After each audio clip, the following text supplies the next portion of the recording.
Hola, mi nombre es Daniela Mi nombre es Duan.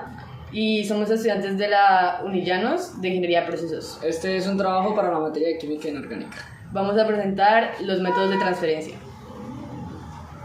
Vamos primero con el vertido. Entonces, para transferir líquidos con un volumen mayor a 5 mililitros se puede hacer directamente de recipiente a recipiente, como de Erlenmeyer a matraz y de matraz a Erlenmeyer.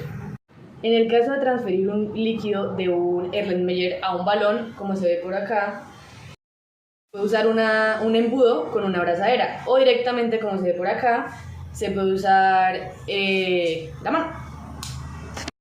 Mediciones. Al medir la masa de un reactivo o de una sustancia, lo ideal es no incluir el peso de los instrumentos. Para esto ingresamos el instrumento en la balanza, taramos y posteriormente agregamos la sustancia.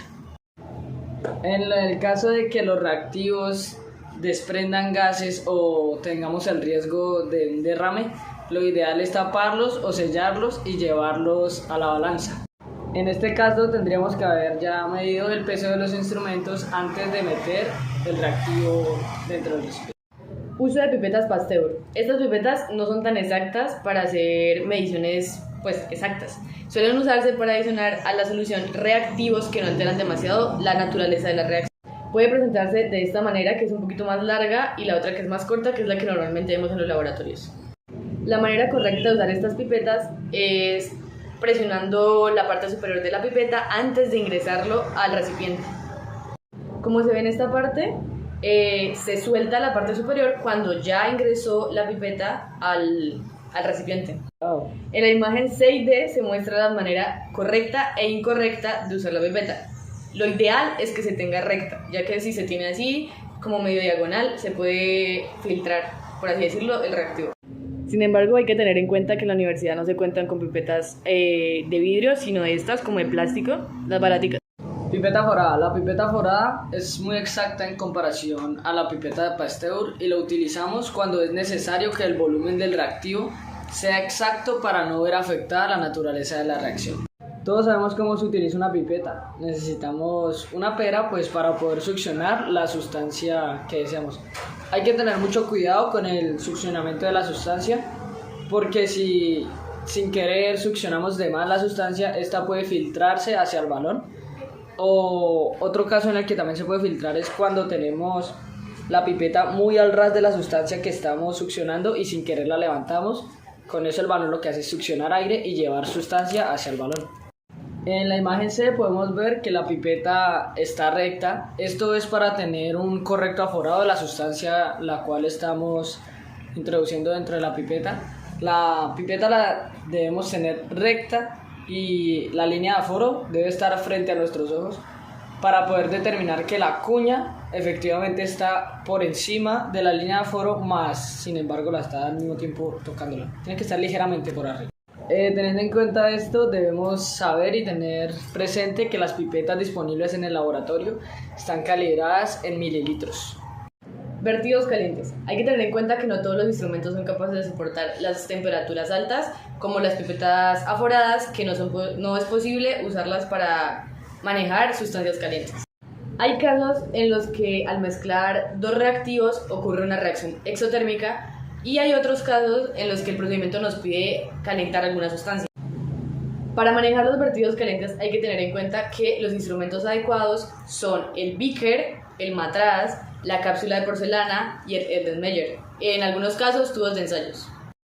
Para manipular los instrumentos y evitar quemaduras y accidentes se puede usar una gomita similar a esta que se usa también en las cocinas, o un guante de carnaza. También estas pinzas, que son las ideales para manejar Erlenmeyer, tubos de ensayo, etc.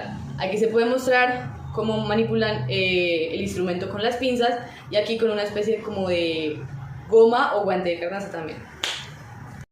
Ahora les voy a explicar los pasos generales para la preparación de soluciones. Lo primero que tenemos que hacer es calcular el peso del soluto que vamos a disolver en el solvente. Este soluto sí o sí tiene que ser soluble. Para el segundo paso tenemos que agregar el soluto en un beaker, en un reloj de vidrio, en un papel parafinado para pesar el soluto y agregarlo después al solvente. Para realizar este pesaje debemos tener en cuenta lo que se dijo anteriormente en los métodos de transferencia. Cuando pasemos el soluto al beaker o al instrumento donde vayamos a realizar la disolución, tenemos que asegurarnos de no perder ni un solo gramo del soluto que habíamos pesado anteriormente, teniendo en cuenta que debemos disolver el soluto con la mínima cantidad de agua posible. En el paso 4 debemos pasar la disolución que teníamos en el beaker al balón aforado con ayuda de un embudo. Después de esto, después de haber pasado la disolución al embudo, enjuagamos el beaker y estas aguas también las echamos al balón aforado.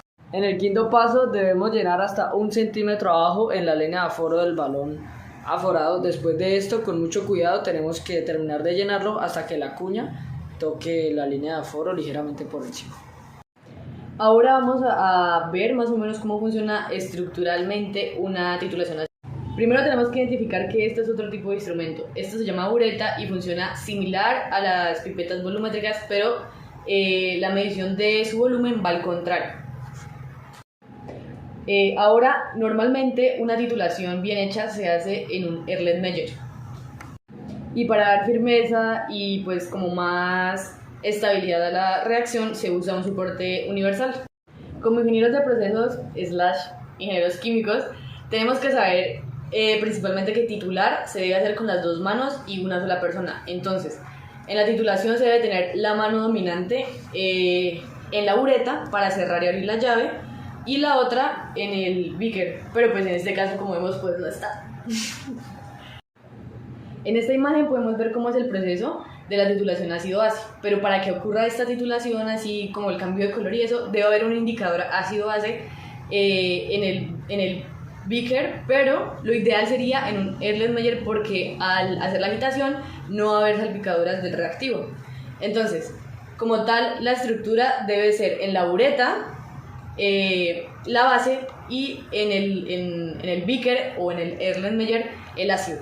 Entonces, a medida de que se va adicionando la base al ácido, entonces va cambiando de color. Y aquí se puede ver.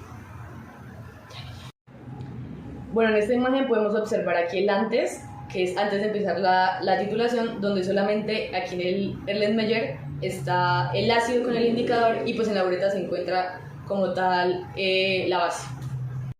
En esta parte de la imagen podemos ver ya el después, que lo que ocurrió aquí fue que al agregar la cantidad necesaria de base al ácido, el indicador reaccionó y nos indicó que ya había sucedido un viraje, es decir, un salto de pH. Entonces ya aquí la titulación se finaliza y se anota el volumen ocupado de la base.